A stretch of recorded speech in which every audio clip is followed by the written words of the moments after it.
Hey, this is Marlin. Glad you're here. Let's get started. You know what nobody tells you about boundaries?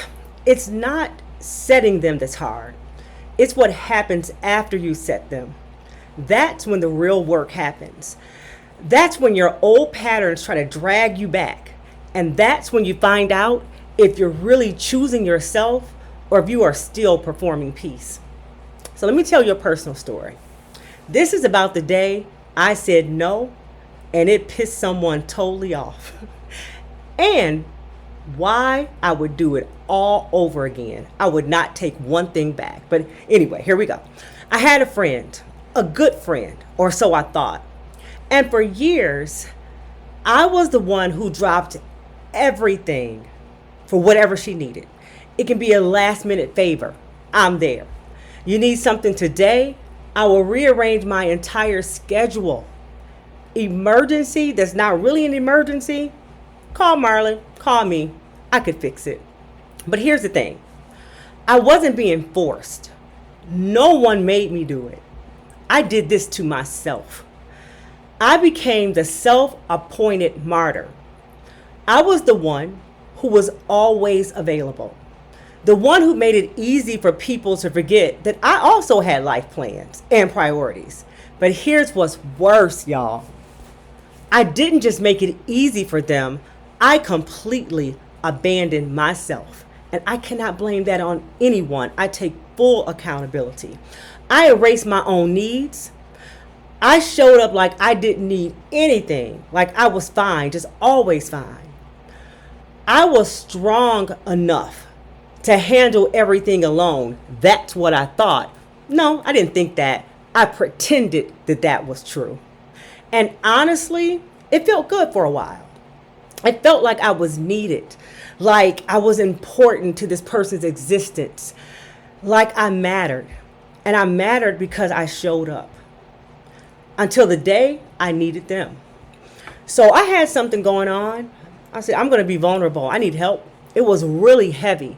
This is the kind of thing where you actually need your people. So I reached out, and you know what I got? A bunch of excuses. And then ultimately I found myself sitting there listening to them because they flipped this thing. They made it about them. They started sharing their issues, their stress, and all their stuff. There was no apology, no acknowledgement, just reasons why they couldn't show up for me. And here's what hit me. They had boundaries, clear ones. They protected their time without guilt. They said no without explaining. Meanwhile, I'm sitting over here bending myself into whatever shape they needed me to be. That's when I realized I wasn't being used. I had simply, once again, abandoned myself. I was showing up for everyone else and wondering why nobody showed up for me. But they were just doing what I taught them.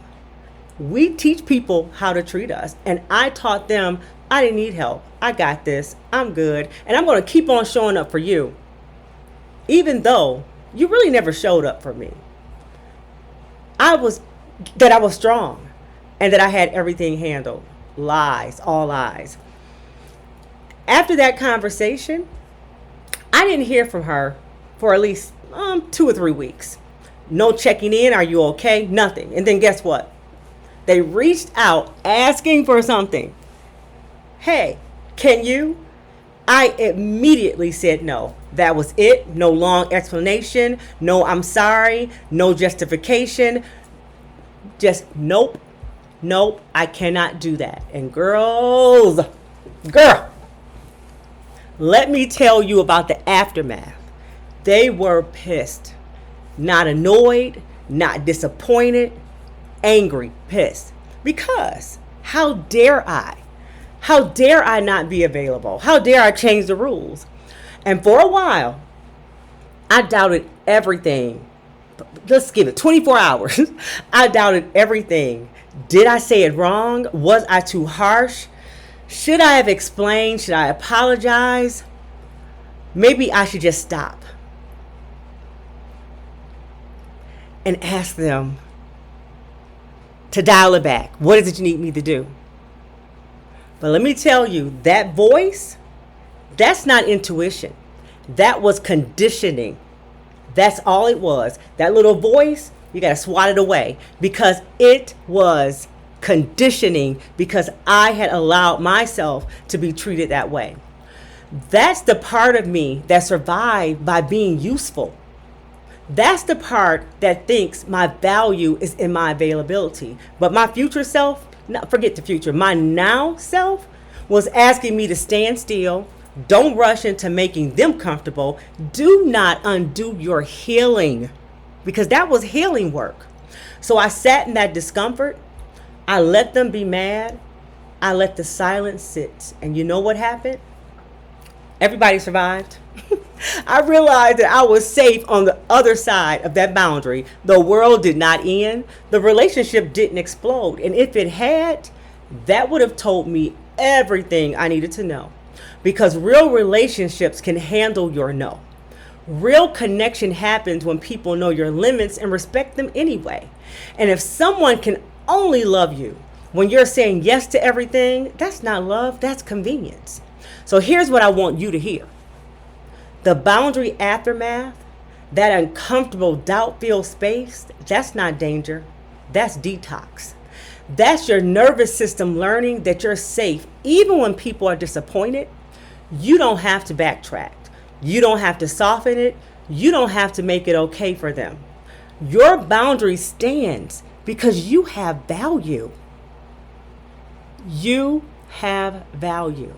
Not just your time, not just what you do, it is you. And if protecting your peace makes someone angry, let them be angry. That is their work, not yours. That is their business, not yours. So here's what you can do when you're in your own boundary aftermath. 3 things. 1, write down why your boundary matters. Not for them. Focus on you. This is for you. Read it every time the doubt shows up. Number 2, don't explain yourself into exhaustion. Your no is a complete sentence. It doesn't need a whole dissertation. And 3, give yourself at least 24 hours before you second guess and backtrack. The discomfort is temporary. Trust me, it is temporary, but your self-respect is permanent. You can hold your boundary even when the room or the world feel like it's shifting. My peace is non-negotiable, and so is yours. If this resonated with you, make sure you're subscribed so you don't miss the next one.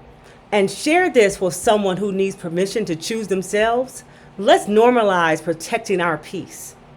Thank you for being here, and I will see you next time.